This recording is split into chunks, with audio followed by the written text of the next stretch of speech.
My husband hired a hitman to get rid of me and take all my money. But a few days later, I faked my own death, and he never guessed what I was capable of to get back at him. For all his cruelty, Naomi Vance stepped out of the tall building of her big downtown law firm, feeling proud and powerful. But inside, she could not shake the growing worry she felt she had just won a huge corporate case that promised her more respect and a big year-end bonus around her. The claps from coworkers and pats on the back felt empty, like they did not really matter. A practiced smile was on her face, but her mind kept drifting to Julian, her husband, who had started to feel like a total stranger in the last few months. That night, Naomi arrived home earlier than usual. Their house, a fancy brownstone, in a private Buckhead neighborhood in Atlanta, was quiet. The lights were on in the living room, but Julian was not in his usual armchair.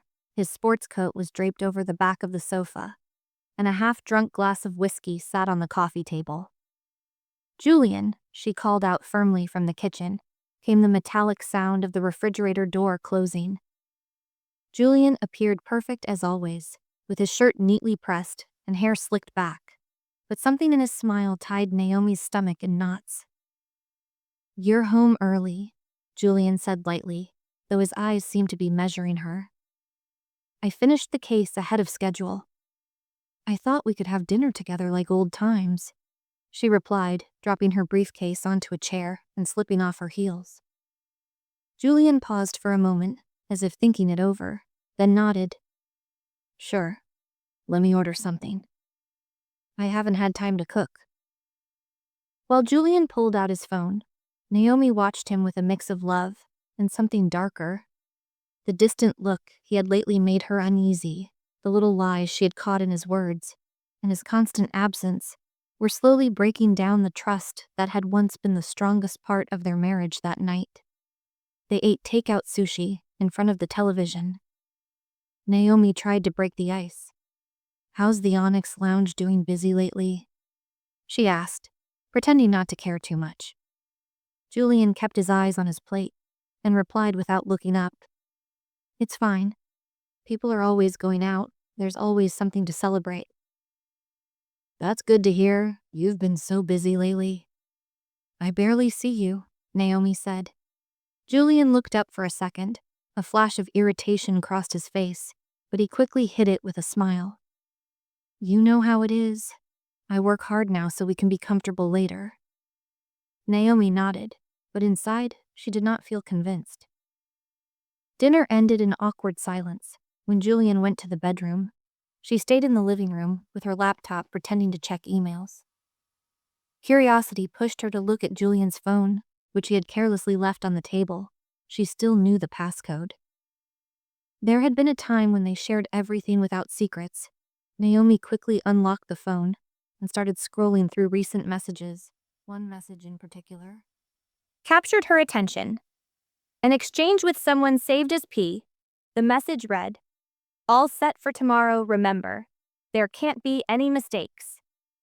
Naomi's heart started pounding faster. What were they talking about? The message was cryptic, but something in its tone made her feel exposed. Julian had never been a man with secrets, or so she had believed. She immediately closed the phone. When she heard Julian's footsteps coming back, he stopped in the doorway and looked at her with a neutral expression still working. He asked with a tone that almost sounded accusing. "Yeah. A couple of things to review," Naomi said, closing her laptop quickly. Julian nodded and went back to the bedroom without saying another word. She stayed on the sofa, feeling the mask of her marriage start to crack. The feeling of being watched crept over her, as if every move she made was being tracked. The tension grew days later, when Naomi and Julian went to a dinner with close friends on the surface. Everything looked perfect. Julian was charming, attentive, and talkative. Everyone at the table admired how well they seemed to match as a couple, but Naomi noticed how Julian avoided any long eye contact with her during dinner. Chloe, Naomi's best friend, noticed something was wrong. She found a moment alone in the restroom to ask Naomi, "Is everything okay? You seem a little distant tonight." Naomi hesitated before answering, trying to keep her voice calm. Sure, just tired from work. Chloe looked at her closely, as if she could see right through her mask. You know, you can tell me anything. Always been here for you. I know, Chloe, thank you, Naomi replied, forcing a smile before going back to the table. When dinner ended, Julian insisted on staying a few more minutes to talk with one of the men in the group, while Naomi waited in the car from the passenger seat. She saw Julian talking. In a tone that seemed more serious than usual, the man he was speaking with handed him an envelope, and Julian quickly put it into the inside pocket of his jacket.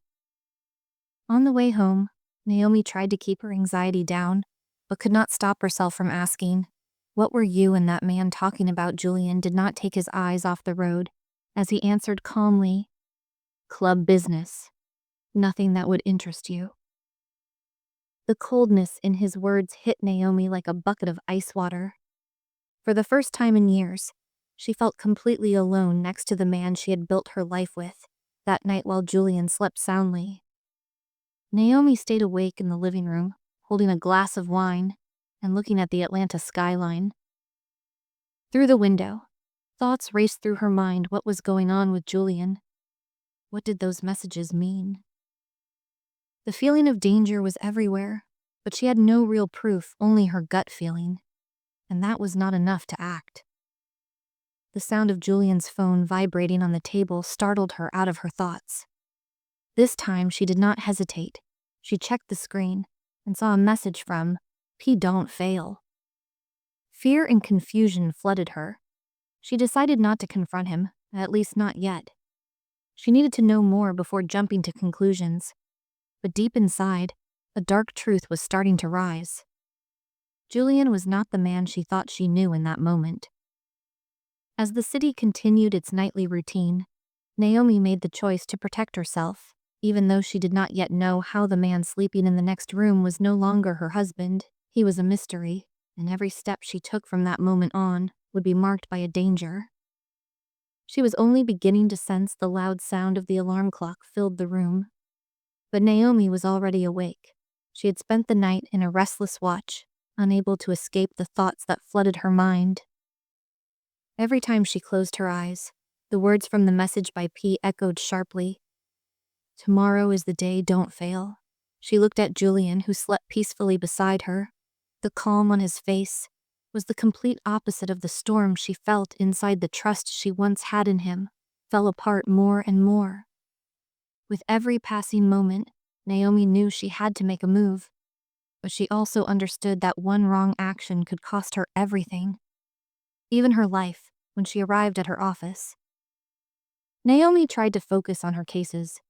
Her assistant, Elena, noticed her distraction and made a casual comment. Looks like you didn't sleep well. Everything okay? At home, just a bit of work? Stress? Nothing unusual? Naomi replied, forcing her voice to sound normal. Elena nodded and left the office, but her comment left Naomi with a sharp worry. Was it that obvious? Something was wrong? Could Julian notice that she was pulling away? After hours of reviewing documents without really absorbing anything, Naomi made a choice. She hired a private investigator. Her reputation as an attorney had connected her with reliable people, and the man she chose, Darius Stone, was known for his total discretion. When she called him, her voice trembled slightly. I need your help. It's delicate, and I don't want anyone to know. Of course, Miss Vance, tell me where and when. Darius replied. That same evening, Naomi met Darius at a quiet coffee shop. Even though she was wearing a scarf and dark sunglasses, she feared someone might recognize her. Darius was a man who spoke little, but something about him made her feel secure. What do you need me to look into? He asked, opening a small notebook to write down details. Naomi hesitated before speaking. Saying it out loud made everything feel painfully real. It's my husband. I think he's planning something against me. He's been acting strange, getting suspicious messages. I need to know who he's meeting and what he's doing when he's not at home. Darius looked at her seriously, writing down every detail. I'll do everything I can to get answers, but you need to be ready for what might come out of this. Sometimes the truth is darker than we imagine. Naomi felt a cold shiver rush through her body. Days later, Darius delivered his first report.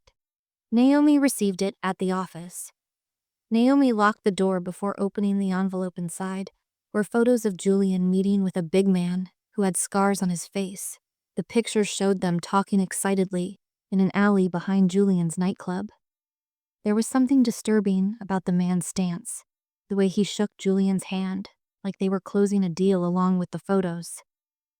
Darius included details about the man Duke Miller. He was connected to a crime group known for extortion and disappearances. Naomi's heart sank when she read the name. Duke had a history, including charges for kidnapping. Although he was never convicted, the link between him and Julian was shocking. Naomi called Darius immediately, her voice shaking. Why would my husband be meeting someone like him? I don't know yet, but there is something else you should know. Darius said carefully. I intercepted another conversation between them. They talked about the plan. They did not say specifics, but it is clear they are organizing something, and it does not sound legal. Naomi felt her blood run cold. She had spent years dealing with criminals at work, but never imagined something like this in her own home. The image of Julian, as the kind, trustworthy man she married, started to fall apart that night. Naomi tried to confront Julian. She could not hide her worry any longer. During dinner, she watched him closely, searching for any hint of guilt. Julian, as if noticing her stare, raised an eyebrow and smiled. What's wrong? You're very quiet today. Naomi decided to test the waters. I'm just worried you are working too much at the club. I don't want you getting into trouble with dangerous people. Julian put down his fork and looked at her for a moment. His face seemed to harden, then soften again. Why would you say that? Have you heard something? He asked, sounding more defensive than he meant. No, nothing. I just want you to be okay. You know, I'm always here for you. The smile Julian gave was fake, almost forced. The conversation quickly switched topics, but Naomi knew something inside him had changed. Maybe he suspected she was discovering things. The crisis came the next day, when Naomi got an unexpected call from Darius. The investigator sounded urgent. We have a problem. Julian seems to suspect something. Duke was seen talking to one of my men. I'm sure it was not a coincidence. Naomi felt the ground fall beneath her. What does that mean? Am I in danger? I'm not sure, but if Julian knows you are watching him, he could speed up his plan. You must be very careful, Naomi. I think you should think about calling the police. The advice stayed in her mind for hours. As the days went by, the tension at home became unbearable. Julian was more attentive, almost like he was trying to distract her. He brought flowers, invited her to romantic dinners. But Naomi knew it was all a mask. Behind that kindness was something dark, something she had to uncover before it was too late that night. While Naomi looked through Darius's documents again, she found a detail she had missed before Julian had made large wire transfers to an unknown account weeks earlier. The dates matched the times he met with Duke. Naomi felt like time was slipping away. Her life, her future, everything she cared about was at risk, and the man she slept beside might be the biggest danger she faced. The storm that began with strange messages and secret meetings was now ready to explode. Naomi understood the betrayal was not only real, but possibly deadly. The next morning brought a major decision for her the night before. After hours of thinking, she reached a conclusion: she could not continue alone. The danger was too close, and her instinct to survive finally pushed her across a line she never expected to cross that morning. With fear and determination mixed together, she went to the Atlanta Police Department's Zone 5 precinct at the station. The detective in charge, Marcus Jones, was a seasoned officer, known for his patience and skill with complicated cases. When Naomi stepped into his office, he greeted her with a look that showed respect and curiosity. He knew her name, people in the legal world did, and he could not ignore the tension rolling off her Miss Vance. "How can I help you?" Detective Jones asked, pointing to the chair in front of his desk. Naomi took a deep breath. Every word she was about to speak moved her closer to the truth, but also closer to danger. "I think my husband is planning to kill me," she said directly. Without softening anything, the silence that followed felt heavy. Detective Jones stared at her, studying her words and her face. "Do you have proof for what you're saying?" he asked in a calm, steady tone. Naomi opened her bag and placed Darius's report, the photographs and the messages she found on Julian's phone, onto the desk. Detective Jones read everything, slowly nodding as he went. "This is serious. If what you're telling me is true, we must move carefully. One wrong step, and we could alert him." "Are you willing to work with us?" Detective Jones asked, looking straight into her eyes. "I will give you whatever you need to stop him, but I need to be sure he cannot escape if he finds out. I know something. I don't know what he might do to me." Naomi replied, her voice shaking. The plan began to form that same afternoon. Detective Jones gathered his team, and they talked through possible strategies. Their priority was to get stronger evidence that could stand in court. Even though the recordings and photos were a good start, they needed clear proof of Julian's intentions to do that. They decided to send an informant into the meetings between him and Duke. Naomi watched quietly as the officers worked out the details. Being at the center of a real police operation felt unreal, but she knew she had no other option. Her safety rested in their hands. What if they discover the informant? Naomi asked, unable to hide her fear. "It is a risk that always exists, but we are prepared to deal with it. Our job is to make sure you are protected at all times." Detective Jones spoke in a steady voice, trying to calm her, but Naomi still felt scared inside everything she trusted. For years, her marriage, her whole world was falling apart in front of her eyes. A few days later, the police finally placed their informant, a man named Leo Walker, inside Duke's small circle. Leo looked tough and knew how to win the trust of dangerous people, so he started working as someone who pretended to help in Duke's dealings. The first recordings he brought back showed very scary details.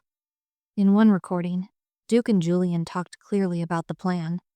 "Everything is set, we just need her to follow the normal routine. She has no idea she is too trusting," Julian said, in a cold voice that Naomi barely knew, as her husband's voice. "Are you sure nothing will blow back on us?" "I don't want trouble," Duke asked, sounding serious. "Trust me, everything will happen. Like we planned, by the time anyone figures it out, it will be too late," Julian answered. Naomi listened to the recording in Detective Jones's office, her hands tight together. Every word felt like a knife cutting the picture she once had of Julian. She felt fear, anger, and a deep sadness. This man, the one who once promised to love her forever, was now speaking about her life, like it was just something in the way. "Is this enough for us to move ahead?" Detective Jones asked, after stopping the recording. "But I need you to understand, this is dangerous. Are you ready to continue?" Naomi lifted her head with strong determination. "There is no turning back. If we do not stop him, now he will finish what he started." The problem came when the team decided Naomi needed to be part of the operation. They wanted her to record a talk with Julian, where she would guide him into saying more about his plan without asking him directly. Detective Jones knew it was risky, but it was the best chance to get a clear confession. Naomi was terrified. The thought of sitting with Julian, knowing what he wanted to do to her, made her shake, but her fear changed into anger when she remembered the recording. He saw her as something he could throw away. She refused to let that happen that night. When Julian came home, Naomi met him. With a practiced smile, the police had placed a tiny hidden mic in her necklace, and every word would go straight to Detective Jones's team. I missed you, Julian. It feels like we have been so far apart lately. Naomi said as she poured wine for them. Julian looked a little unsure about her kindness, but he sat on the couch and took the glass. I have just been busy with work. You know how things get, he said sometimes. I ask myself if all this is even worth it. All the time, all the stress, all the distance. I just want us to be okay. Like before, Julian looked at her, with a mix of careful watching and something darker for a few long seconds. The whole room stayed quiet.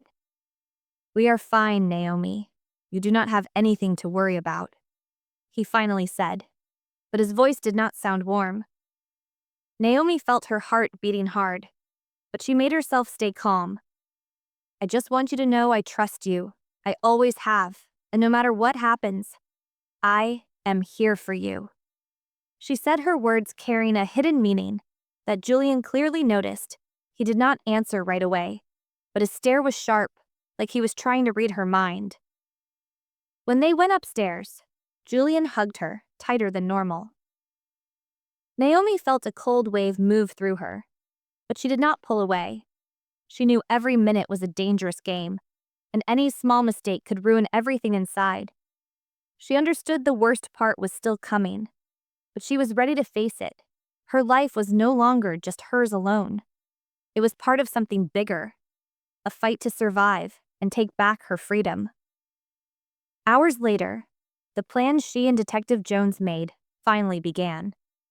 The night was dark and silent when Naomi met the police team inside an old broken-down warehouse.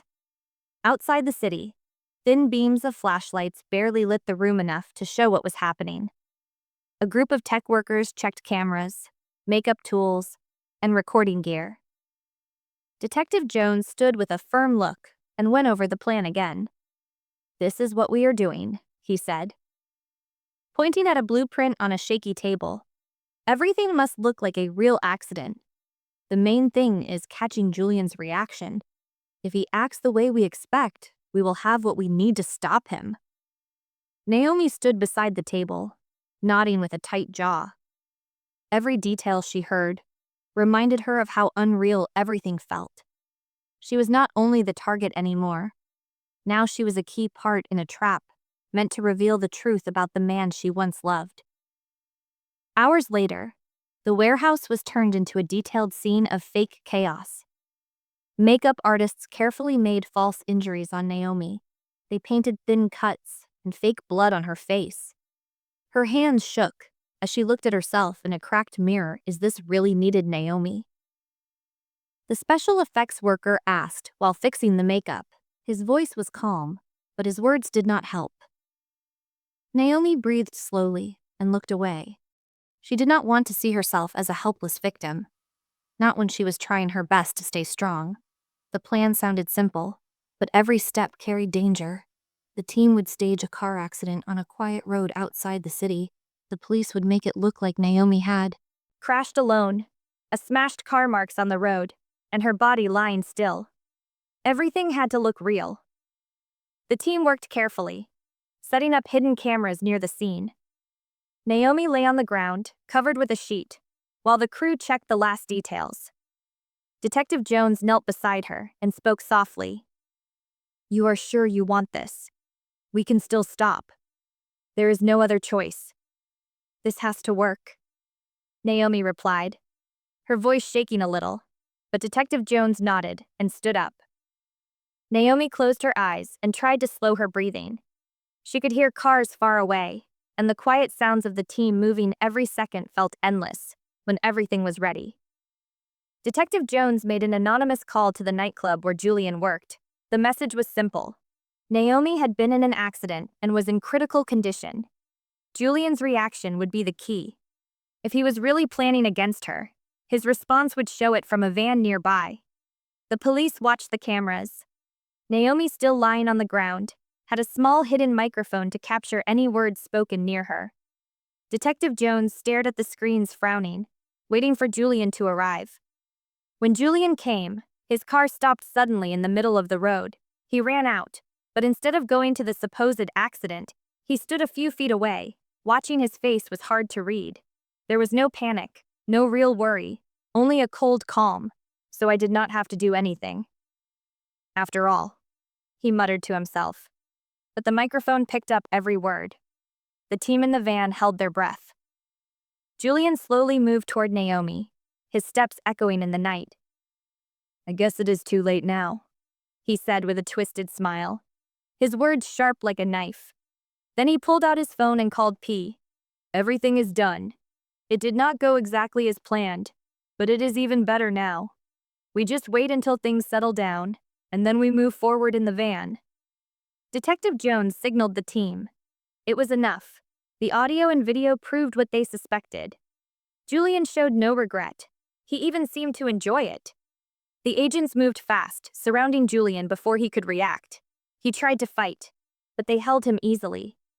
Naomi, still on the ground, slowly opened her eyes and sat up with the help of an officer, her body shaking not from the cold, but from the intensity of the moment. Julian looked at her in shock as he was handcuffed. This is a trap! You cannot do this to me!" he yelled, his voice full of anger. Naomi walked closer, keeping her eyes on him. There were tears in her eyes, but also a strength Julian had never seen before. "You did this to yourself, Julian.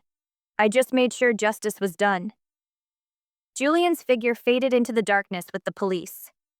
Naomi stayed beside the fake crash scene. Detective Jones walked to her and placed a hand on her shoulder.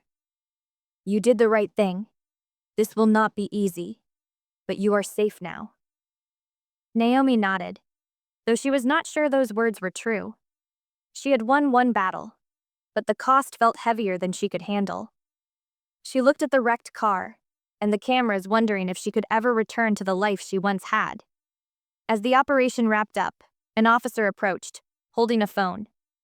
"Naomi, there is something you need to hear." It was a voicemail from Duke. His tone was mocking, almost like he knew they were listening.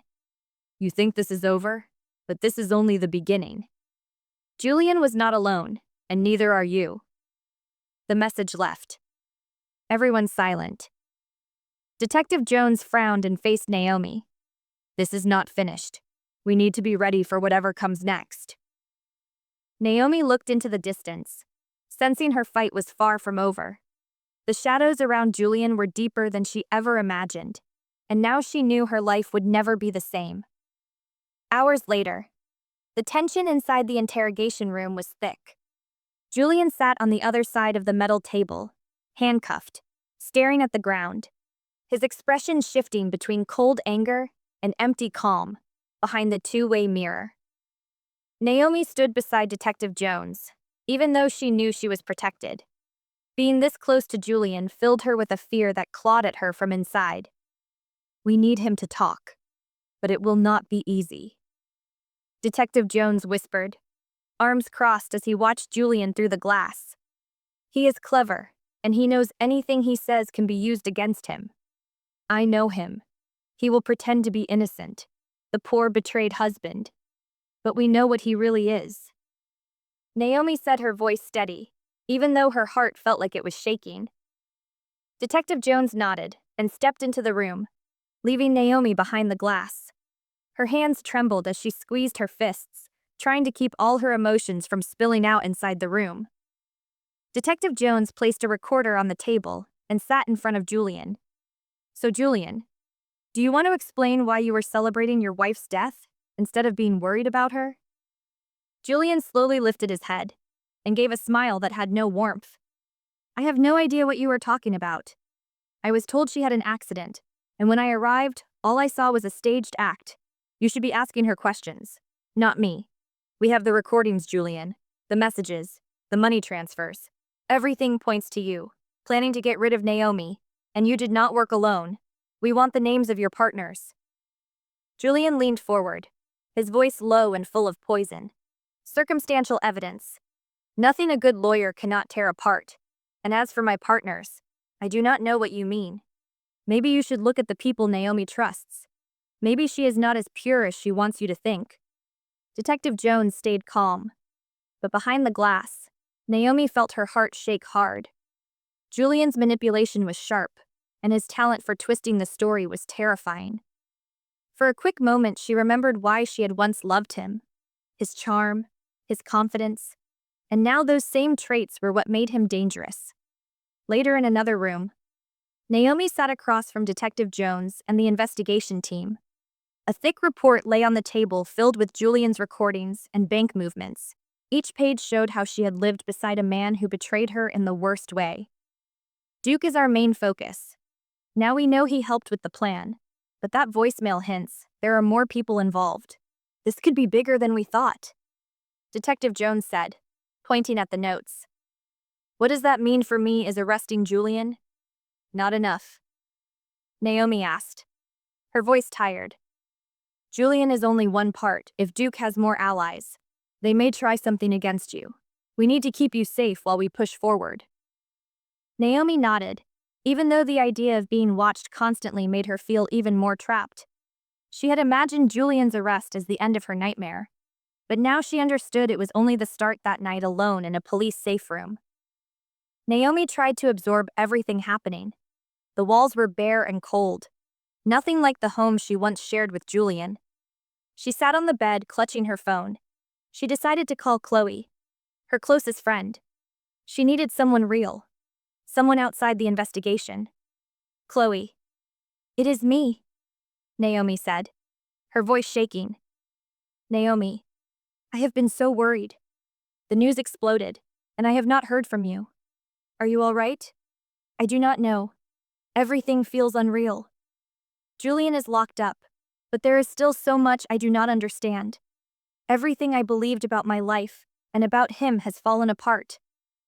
Chloe paused, her voice soft and worried. You are stronger than you think, Naomi.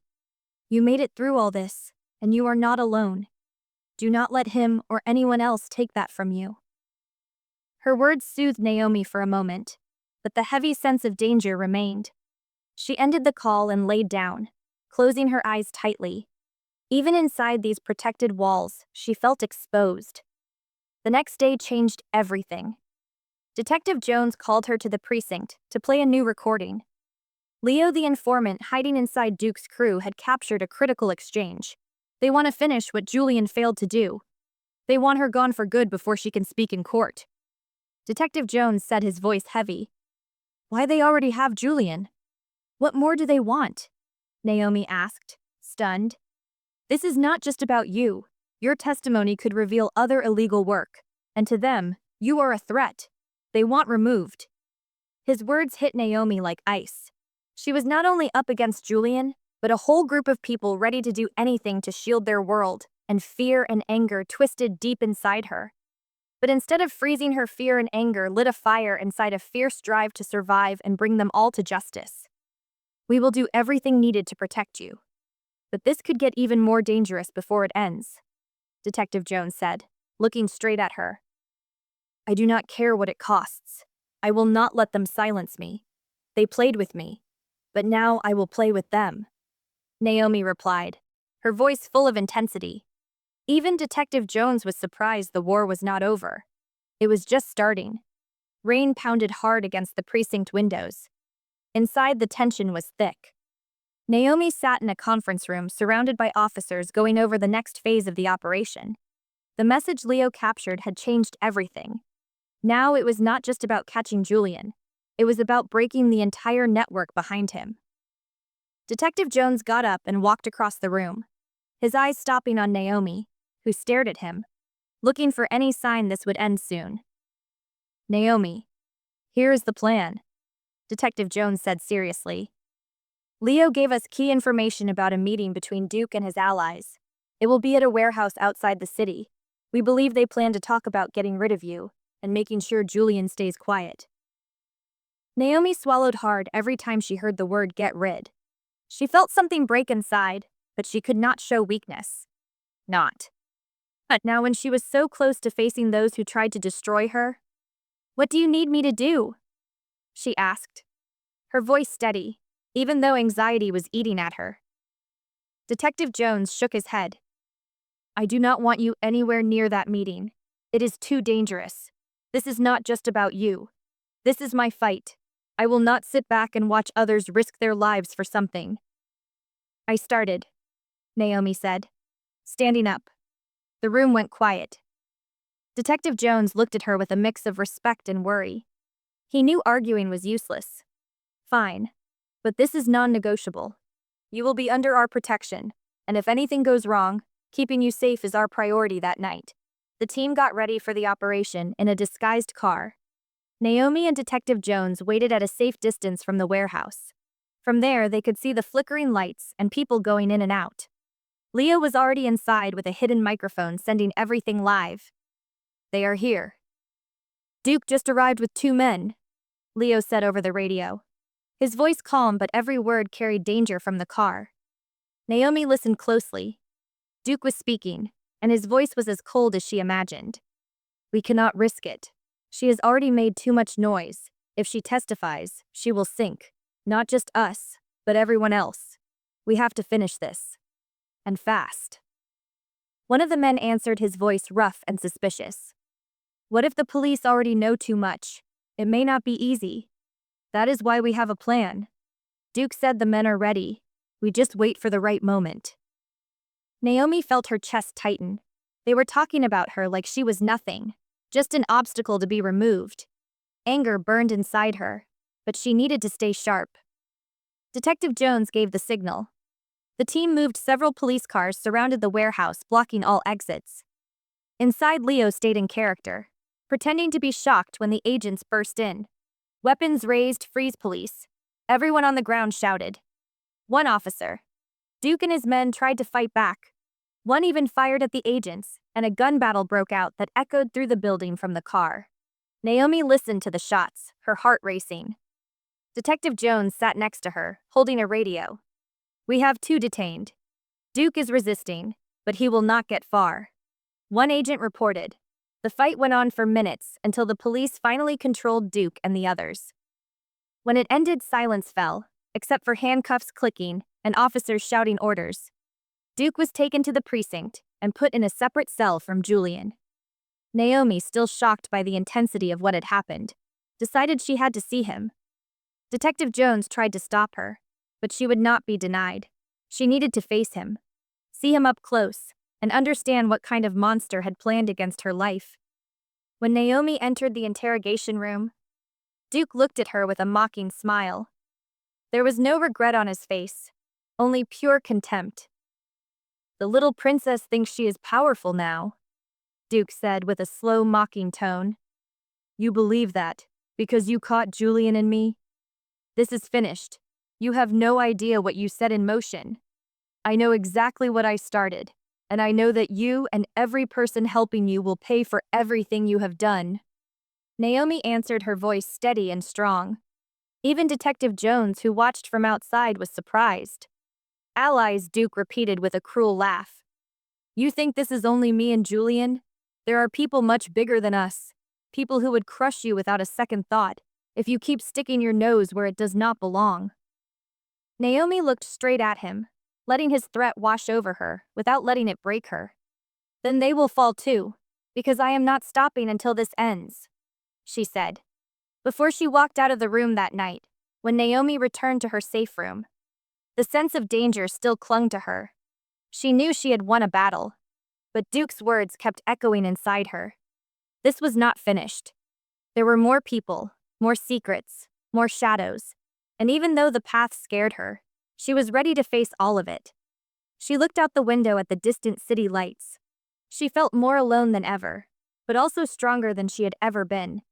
It was not only for herself, it was for anyone who had ever been silenced by powerful people. She would not stop until the truth came out. The glow from the monitors lit the small room where the investigation team reviewed the fresh recordings taken after Duke's arrest. The audio revealed names, locations, and fragments, hinting at a network far bigger than they expected. The corruption and organized crime went way beyond Julian and Duke. It was a whole system built to thrive unseen. Naomi sat beside Detective Jones, feeling the weight of each piece of information. Sometimes fear pressed down on her. Sometimes anger rose up. But quitting was not an option. We have new names, some tied to big corporations. And government deals. This is not just attempted murder. Naomi, this might be the start of exposing something huge, Detective Jones said, pointing at the screen. What do we do now? Naomi asked, her voice tense but steady. First, we protect you. You are a target, not only because of what happened, but because now they know you have enough information to hurt them. Naomi nodded. The danger felt almost familiar by now. She looked at the screen where one man in particular stood out. Clayton Albright, the clean-cut face. The polished look hit her like a shock. Albright was not only a powerful businessman, he was her stepfather. Her breath caught as she tried to process it. Her relationship with Albright had always been distant. He was cold, controlling, strict, but she never imagined anything like this. Albright? No, he cannot be involved, she whispered more to herself than to the detective. You know him? Detective Jones asked, noticing her reaction. Naomi nodded slowly. He is my stepfather. He was married to my mom for years. He was always closed off and controlling, but I did not think he was capable of something like this. The room went still. Detective Jones watched her with a serious expression, understanding how messy this made everything. If Albright is involved, this is personal. We need to move fast before he erases everything. The urgency pushed the team to tap into Albright's communications. What they heard confirmed their worst fears. In one recorded call, Albright spoke with someone whose voice Naomi recognized instantly. Her mother, Adrian. Everything is getting risky. Naomi is too deep into this. We cannot let any of it come out, or it will destroy us. Albright said, his voice firm. I told you, Clayton. I said we needed to act earlier. You hesitated, and now everything is out of control. Her mother replied with a cold tone that made Naomi's skin crawl. Naomi felt the ground drop out from under her. Her own mother, the woman who should have protected her, was working with him against her. It cannot be, she whispered, her hands shaking as she listened to the rest. We can still fix this, Albright said. If we make her disappear before she testifies, everything will calm down. Julian is out of the game now. She is the only problem. Naomi turned away from the screen, unable to hear more. Detective Jones put a hand on her shoulder. I know this is a lot, but you have to stay strong. What they just said is enough to get them both in trouble. We will act, but it will be risky. My mother, Naomi whispered, barely able to speak. All this time she was with them. We are going to stop them. This is not just about them. This is for everything you have been through. We will not let it go unpunished. That night, the team planned a raid on Albright's mansion, where they thought he still kept proof of his crimes.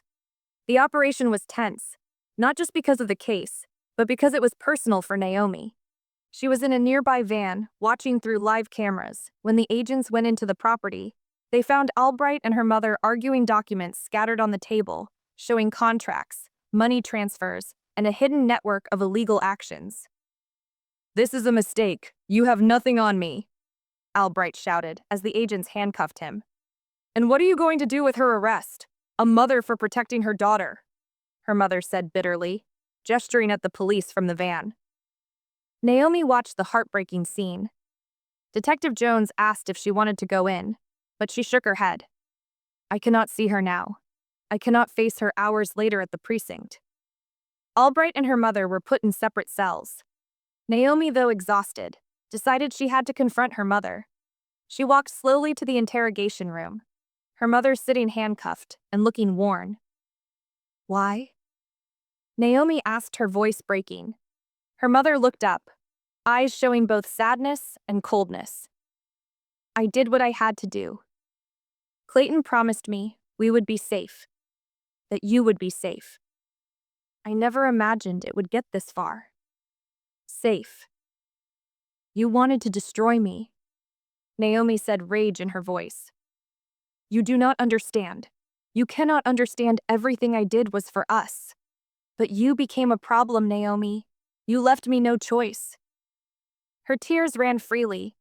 She looked at her mother one last time before walking out, leaving a silence that felt endless that night. As the team reviewed the seized documents, Detective Jones came to Naomi and offered her coffee. "You took a big step today. This is not going to be easy, but we are closer to ending this." Naomi nodded, but the comfort barely touched her pain. She had lost her mother, not just physically, but emotionally.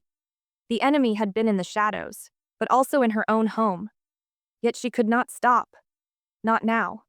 The fight was far from over, and she would not let herself fall. Months later, the day of the trial came. The courtroom was full, tension heavy in the air. Voices murmured around. Naomi, who sat next to the prosecutors, it was time to face Julian Duke Albright, and hardest of all, her own mother. The mountain of evidence collected by the police, from recordings to seized documents, had made this a case of national attention. Naomi, hands clasped, watched the judge take his seat in front of her, where the defendants, each showing a different expression. Julian avoided her gaze. Duke had a mocking smile, and Albright kept a face of false calm. Her mother, Adrienne, looked like a ghost of herself, with dull eyes and her head down. The lead prosecutor opened the case strongly, giving a clear summary of the crimes: conspiracy to commit murder, corruption, money laundering, and manipulation of contracts. Each word hit Naomi hard, but she stayed strong. It was her moment to take back her life. During the trial, the recordings of Julian and Duke were played for everyone to hear the voices of both men. Planning carefully how to get rid of Naomi filled the courtroom. Julian kept his eyes down, while Duke seemed to enjoy the attention. Then came the evidence linking Albright to the corruption. The bank transfers and illegal contracts spoke for themselves. When it was her mother's turn, Naomi felt the air grow heavier. The prosecutor played the phone conversations that proved she had worked with Albright. Her mother did not deny anything when the judge let her speak. She looked at Naomi, but did not ask for forgiveness. "I made mistakes, but I acted out of desperation. I never wanted this to end this way. There is no excuse for what I did. But I hope one day you can understand." She said her words full of regret, could not take away the pain she caused after weeks of hearings. The day of sentencing arrived. The judge, in a solemn voice, read the sentences. Julian Vance, for conspiracy to commit murder and money laundering, is sentenced to 20 years in federal prison without parole. Julian barely reacted, his face showing defeat. Francisco Duke Miller, for conspiracy and organized crime, is sentenced to 25 years in federal prison, with parole reviewable. After 15 years, Duke shrugged, as if it did not matter. Clayton Albright, for corruption, conspiracy to commit murder, and manipulating government contracts, is sentenced to 30 years in federal prison. Without parole, Albright stayed calm, but his jaw tension showed his rage. The judge paused before reading the last sentence. Adrienne Albright, for conspiracy to commit murder and cover up, is sentenced to 10 years in federal prison, with parole possible. After half the sentence, Naomi felt relief and sadness. She knew her mother would no longer be part of her life, but she also knew testifying was the right thing. When it was over, Naomi left the courthouse surrounded by reporters and cameras. Questions came from all directions, but she said nothing. She walked silently to the waiting car with Detective Jones, who had been a strong support throughout the process. "How do you feel?" Detective Jones asked as they got into the car. "Relieved, I guess, but also exhausted. This is not just justice, it is the loss of everything I thought I had." Naomi replied, looking out the window. "What you did is brave. Not just for you, but for all the people who have suffered like this. This network will never hurt anyone again." Naomi nodded. Detective Jones. Words were true, but the emptiness she felt could not be easily fixed. She had won, but the cost had been high. Months later, Naomi had started to rebuild her life. She had left behind her work as a patent lawyer and started a foundation to help victims of conspiracies and abuse. Her experience had turned her into a strong and brave voice, a woman determined to make a difference one day while organizing a charity event. She got a letter from prison It was from her mother, Naomi, held it in her hands for a long time before opening it. The message was short, but full of feeling. Naomi, I know I have no right to ask you for anything, but I want you to know that I am sorry. I do not expect you to forgive me. I just want you to live a full life, something I never knew how to do. I love you, even if I do not deserve it. Mom Naomi closed the letter and put it in a drawer. She did not know if she was ready to forgive her, but she also knew that holding hate would not help her. Inside, something began to heal that night. As she looked at the city lights from her apartment window, Naomi felt a peace she had not felt in months. She knew the struggle was over. Her life would never be the same. But she was ready to build something new, something better. And in that moment, for the first time, she felt that she would succeed.